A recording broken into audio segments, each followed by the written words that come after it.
जय माता दी दोस्तों, शिव शक्ति यूट्यूब चैनल में आप लोगों का बहुत बहुत स्वागत है। मैं उम्मीद करती हूँ आप लोग अच्छे होंगे, खुश होंगे, खुशहाल होंगे और सभी के घर में माता रानी की मेहर होगी। तो दोस्तों आज हम बात करने वाले हैं, अगर आप लोग बालाजी महाराज या बालाजी मंदिर जाने की सोच रहे हैं तो आज जाने से पहले आपको कौन कौन से ऐसे नियम हैं जिनका आपको पालन करना चाहिए, और अपने घर से चलने से पहले आपको कौन सा ऐसा ज़रूरी काम है जो आपको अपने घर से ही करके लेके जाना चाहिए। अगर उस काम को आप अपने घर से करके नहीं ले जाते हो तो जो संकट है वो आपके घर से जाने में बहुत ज़्यादा टाइम लगाता है। जब भी आप बालाजी जाने की सोच रहे हो, कभी बहुत से लोग बालाजी महाराज अपने संकट कटवाने चाहते हैं, तो वो कौन सा एक कार्य है जो सबसे पहले आपको अपने घर से करके लेके जाना है, कौन से नियम है जो आपको बालाजी मंदिर में जाने से पहले मानने हैं या फॉलो करने हैं, तो उन्हीं के बारे में मैं आज आप लोगों को बताने जा रही हूँ। दोस्तों आपने बहुत से लोगों को देखा होगा कि बहुत से लोग बहुत से सियानों के पास बहुत से इलाज कराते हैं, कई लोग तो देवता भी ले लेते हैं, बहुत कुछ कर लेते हैं, मगर जो उनका संकट होता है, उनकी जो बाधा होती है वो उनका पीछा नहीं छोड़ती है। तो बहुत से लोग कहा जाता है कि बालाजी मंदिर धाम में, जो कि राजस्थान में है, वहां जाने से सभी के संकट समाप्त हो जाते हैं। मगर संकट समाप्त हो जाते हैं और सबकी विघ्न बाधा वहां पर सबकी जो संकट है उनका निवारण किया जाता है। तो दोस्तों अगर आप लोग भी जा रहे हो, आप किसी संकट से बाधित हो, आप किसी सियाने को या वैसे पैसे दे दे के दुखी हो चुके हो, तो एक बार आप बालाजी जाकर दर्शन करके आओ। बालाजी महाराज आज आपका भी निवारण करेंगे। तो बालाजी महाराज जाते समय आपको क्या करना है अपने घर से, वो मैं आपको बता देती हूँ। बालाजी महाराज मंदिर आप जा रहे हो, अगर आप मेहंदीपुर धाम जाने की सोच रहे हो, कि अगर आपके मन में है कि मुझे बहुत ज़्यादा संकट है, मैं इधर उधर घूम लिया मगर मेरी बाधाओं का अंत नहीं हो रहा है, और मेरी बाधाओं से मुझे मुक्ति चाहिए, और आपको बालाजी धाम जाना है, तो मैं आपको बता देती हूँ आपको किस तरह जाना है और आपको कौन कौन से नियमों का पालन करना है। तो सबसे पहले जब भी आप बालाजी महाराज जाओ, वहाँ पर मेहंदीपुर जाने में वैसे तो किसी दिन भी आप भगवान के दर्शन कर सकते हो, हर दिन भगवान आपको वहीं मिलेंगे दर्शन करने के लिए। मगर वहाँ की मान्यता है, अगर आप अपने संकट कटवाने जा रहे हो तो आपको मंगलवार और शनिवार को वहाँ पर महत्वपूर्ण दिन माना जाता है, तो उस दिन आपको मेहंदीपुर बालाजी जाना चाहिए। अपने घर से जाते समय आपको क्या करना है, जब भी आप जाओ तो सबसे पहले जब सुबह की आप झाड़ू लगाते हो, तो सुबह की झाड़ू का थोड़ा सा जो घर का कूड़ा होता है, थोड़ा सा कूड़ा आपको लेना है, मिट्टी, और फिर उसमें आपको एक नारियल लेना है, 1.25 मीटर आपको लाल कपड़ा लेना है, और अरदास के पैसे, अरदास के आप 10 रुपये रख सकते हो, 21 रुपये रख सकते हो, 51 रुपये रख सकते हो, और जो घर की मिट्टी आपने ली है वो रख सकते हो। और उसको सबको एक जगह बांध कर एक पोटली सी बनाकर उसे आपको पूरे घर में बालाजी महाराज का स्मरण करते हुए, याद करते हुए कि हे बालाजी महाराज, हमारे घर में जो भी रोग दोष बाधा या संकट कुछ भी है, सबको इस नारियल में, इसमें उतारे में कैद करो, और इसे जाके बालाजी महाराज में कैद करो। और जिसके ऊपर संकट है, वो जो आपने पोटली बांधी है उसको उसके ऊपर से 7 बार उछालना है आपको। आप पूरे घर वालों के ऊपर से उसे उछाल के लेके जा सकते हो, क्योंकि घर में किसी के ऊपर भी कोई बाधा नहीं रहती।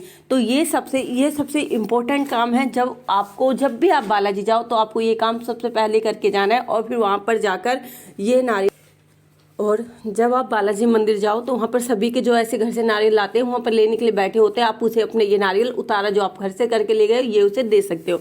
और आपको कौन से नियम हैं जिनका आपको विशेष रूप से ध्यान रखना है, तो सबसे पहले जब भी आप बालाजी महाराज जाने की सोच रहे हो, तो सबसे पहले जो परहेज माना जाता है, मुख्य परहेज माना जाता है, वो है कि आप बालाजी महाराज जाते हो तो आपको लहसुन प्याज का विशेष रूप से ध्यान रखना होता है। ये सारी चीज़ें तामसिक चीज़ों में आती है, और बालाजी महाराज के जब बालाजी पूजन में इन सब चीज़ों का विरोध किया जाता है। और जो लोग बालाजी मंदिर जा रहे हो, मंदिर भी जाने से पहले उनको 24 घंटे पहले से ये चीज़ें खानी छोड़ देनी चाहिए, और ज़्यादा भी नहीं। अगर आप बालाजी धाम जा रहे हो तो आप 1.25 महीने तो कम से कम आपको लहसुन प्याज का परहेज करना है। उसके बाद आप खा सकते हो, ऐसा नहीं है कि आपको लाइफ टाइम के लिए छोड़नी है, पर इसका परहेज जरूर। मगर जब आप बालाजी मान रहे हो, आप लाइफ टाइम के लिए नहीं छोड़ सकते, तो पर आपको मंगल और शनिवार को विशेष रूप से ध्यान रखना है कि इस दिन आपको ये सारी चीज़ें, लहसुन प्याज का सेवन नहीं करना है।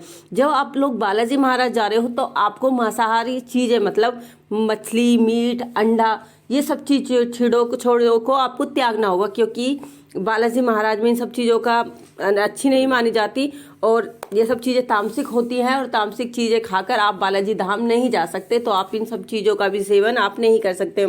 जिसके ऊपर संकट है उसे विशेष रूप से ध्यान रखना चाहिए कि जब भी वो बालाजी धाम जा रहा है तो उसे कम से कम 1.25 महीने सफ़ेद चीज़ों का परहेज उससे कराना चाहिए। कम से कम वो सफ़ेद महीने, कम से कम 1.25 महीने वो सफ़ेद चीज़ ना खाए, किसी का घर का ना खाए, किसी की मौत मरगट में ना जाए, जिससे कि क्या होता है, जो ये बाधाएं होती हैं, संकट होते हैं, वो पूर्ण रूप से उनसे कटते नहीं है। तो इस चीज़ों का आपको विशेष रूप से ध्यान रखना है। और आप जब भी आप बालाजी दरबार जाते हो तो बालाजी दरबार में आपको किसी को भी कोई पैसे दान नहीं देने हैं। कोई पंडित आपसे दक्षिणा मांगे तो आपको वहाँ कोई पैसे नहीं देने, क्योंकि बालाजी भगवान सबके लिए समान है। ऐसा नहीं कोई पुजारी को आप पैसे दोगे तो ही आपका संकट कटेगा, इसलिए आपको वहाँ पे किसी तरह की दक्षिणा या दान नहीं देना है। आपको किसी को दान नहीं देना है, मगर आपको वहाँ पर अरदास लगानी है।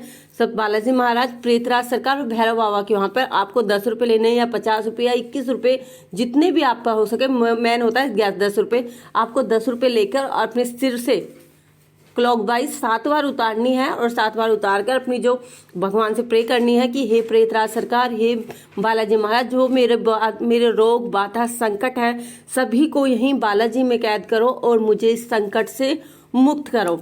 ऐसा कहते हुए आपको वहाँ पर तीनों जगह वो अरदास आपको लगा के आनी है। और बालाजी में जाने से पहले कम से कम आपको अगर आप बालाजी जा रहे हो तो आपको पहली बार में ही असर दिखाई देता है। जो आपका संकट है वो पहली बार में ही कटना शुरू हो जाता है। मगर बहुत से संकट ऐसे हैं जो बहुत दिनों तक आपके शरीर में रमे रहते हैं, जो पहली बार में नहीं कटते हैं। तो कम से कम आपको 5 या 7 बार बालाजी महाराज धाम जाना ही चाहिए, जिससे कि आप अपनी उन संकटों से पूरी तरह से वो आपको से छुटकारा पा सके।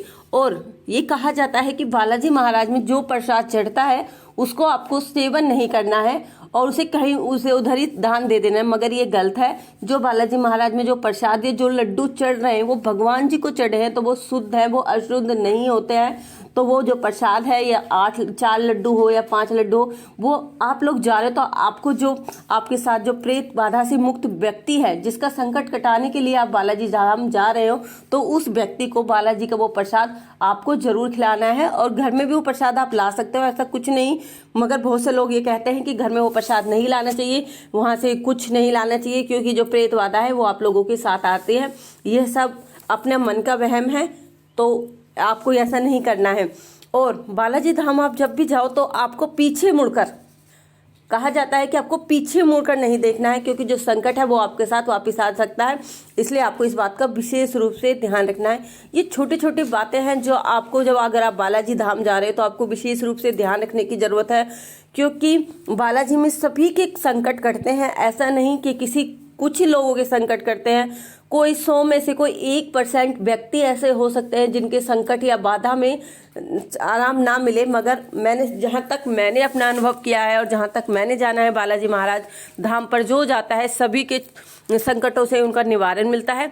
तो दोस्तों आज के लिए इतना ही। हम मिलते हैं अपनी अगली वीडियो में। मुझे उम्मीद है जो मैंने आपको जानकारी दी होगी आपको अच्छी लगी होगी। अच्छी लगी हो तो प्लीज़ हमें कमेंट बॉक्स में कमेंट करके ज़रूर बताना। और अगर आप लोग मेरे चैनल पर नए हो तो प्लीज़ मेरे चैनल को लाइक शेयर सब्सक्राइब करना ना भूलें, और बेल आइकन को जरूर दबाएं, जिससे कि मैं कोई भी नई वीडियो डालूँ तो उसका नोटिफिकेशन आप लोगों को सबसे पहले मिल सके। तो दोस्तों आज के लिए इतना ही। हम मिलते हैं अपनी अगली वीडियो में। जब उस टाइम तक के लिए जय माता दी दोस्तों, जय माता दी दोस्तों।